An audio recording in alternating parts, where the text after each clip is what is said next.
All right, welcome to Hoopstracker. Jerry Howard, your host. Hoopstracker is your source for Colorado basketball. We have a special guest today. We got Marceles Duncan out of Rangeview, who's going to be going to Spire Academy. Marceles, welcome to the show, man. For having me. Absolutely. All right, Marceles, dude, you got to talk to me about USA basketball camp. You and Dylan got invited to the USA camp back around the Final Four. What was that experience like for you? I mean, it was a crazy experience. I mean, going to Indiana or initially just getting an invite back to USA was great. I mean, and then getting there, seeing everybody that I was able to see last time, all the connections and friends I made, it was great. And the whole time, it's like a business trip. So we're there competing, looking for Mhm. our. We're always trying to obviously get on the team. So it's straight, practices, workouts. They have their own little sessions where it's kind of like personal stuff, where it's like mental health or media or like the basketball world. So I mean, the whole experience is great. And then yeah, it's really just working, all trying to show our best and get out there. Now, what was great about that experience, and in the fall, you were invited to camp. How did your previous trips to camp kind of help you prepare for that trip? And then you're going to be going to USA basketball in about a week. So, how is all of that helping you prepare? Because I know your goal is to be on that team. Yeah, I mean, first time me getting there, I had no idea what to expect. It's my first time ever coming in. I was coming in with my mom, so I'm still trying to figure out where my dorm is, where I get my gear at, and everything. But first time it was amazing. Seeing all the top players around the country I'm able to compete against, the roommates, my roommate who I was with. It was great. Obviously, I was really nervous coming into here, not knowing what to expect. But at the end, I felt like I was able to make connections with literally everybody that was there, and coaches and players were able to remember me from the first time. No, that's good. Well, I know because there was a lot of talk in the first time, your hustle, I mean, you really impressed a lot of coaches. So obviously after the USA camp, you got a couple of D1 offers, a lot of big things happened. But knowing that, and you talked about some of the sessions, talk a little bit like the mental health session. This is outside, obviously, the drills. So this is stuff you guys are doing in the afternoon or evening. They'll have little sessions for you. Talk a little bit about what was kind of which session because kind of really impactful for you. I'd probably say the most impactful one for me, I might just say the mental health one, just Mhm, because mental health is a big important role for us like people. mhm, So just having USA go out of basketball and like really connecting to the players personally and mhm, talk about like what's mentally going on, what like financially could be going on for you and your family, or mhm, like personal like stuff that you've been through. So I think mhm. that one that stuck with me the longest and like made me think further of how like impactful it really is. No, that's really cool. All right. Next week, you're going to USA camp. Talk about, I mean, obviously it's exciting. It gets your heart rate going, your adrenaline gets up because you got to go out and compete. What are you doing to prepare? What are some things that you're doing personally to prepare for that to show your best next weekend? Yeah, and coming back, it's back in Colorado Springs where I was first invited to, which I personally think I was like where I did the best at. Mhm, Just for me to stick out to the rest of, I think is just being a leader on and off the court, being vocal. Being a leader is something I thought about since the first one, and it's kind of just been on my mind since of how much I could have like improved or been mhm, shown out there if I was like being able to go first in drills or step mhm. up, talk to my teammates about something. So coming into the tryouts, presenting you, definitely want to be more of a leader. Even though I am on the younger side, I feel like coaches and like people, the players are more like respect me more for trying to show out and like be a leader. Yeah. Well, and I've heard this a couple times. It doesn't matter which gym I'm in at USA Basketball, but they talk about communication and being vocal. And sometimes a lot of us aren't on the court. We're thinking about what play we're running, what defense they're doing, and all of this. And to be able to add that communication piece sometimes might be a little bit more difficult. How does that set with you?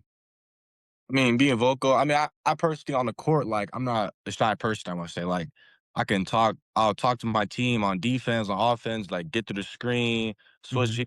I mean, I feel like even like being shy, like it's a disadvantage for us. So Mhm. being able to talk and talk my players through what's going on, it'll help us both. Yeah, that's absolute. Now let's switch gears to the spring. You're playing with Legends, EYBL out of Oklahoma. Talk about that experience and what that's been like for you. Yeah, I mean, Legends is a great team under Trae Young and Blake Griffin. The coach is, great. Players are great.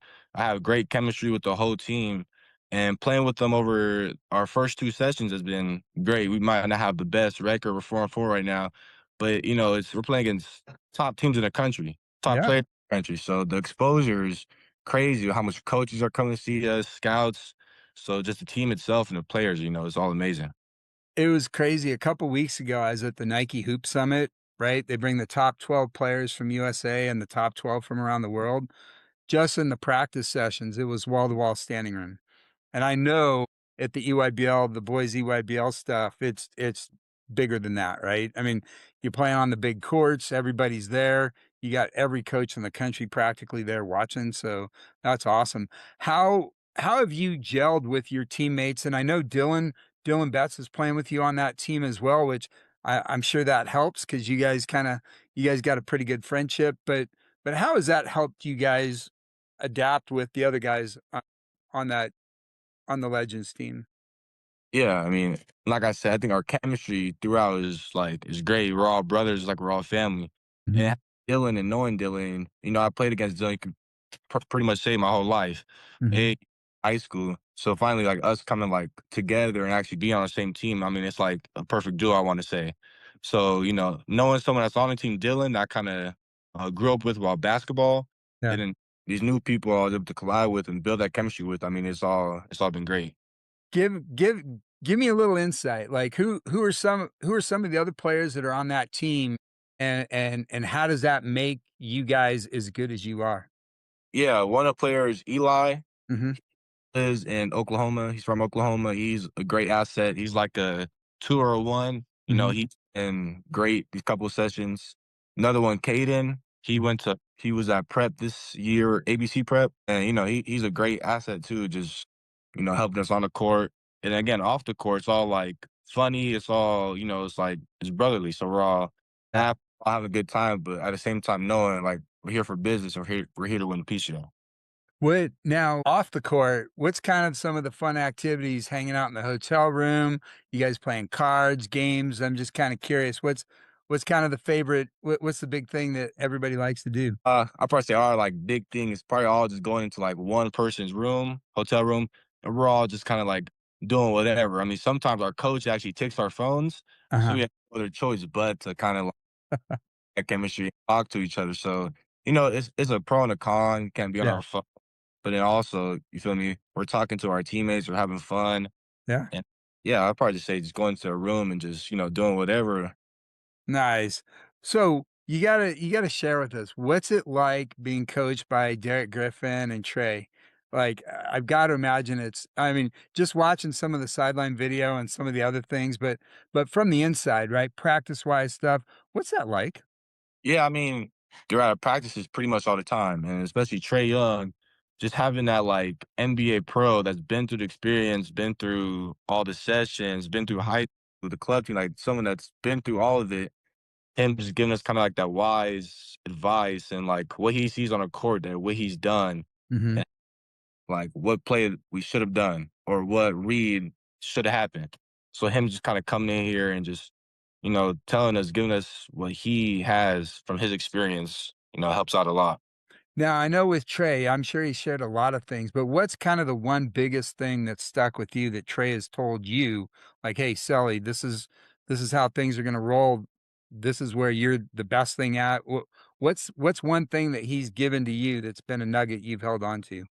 Yeah, I think one of the biggest things I've heard Trey said is compete no matter who's in front of you.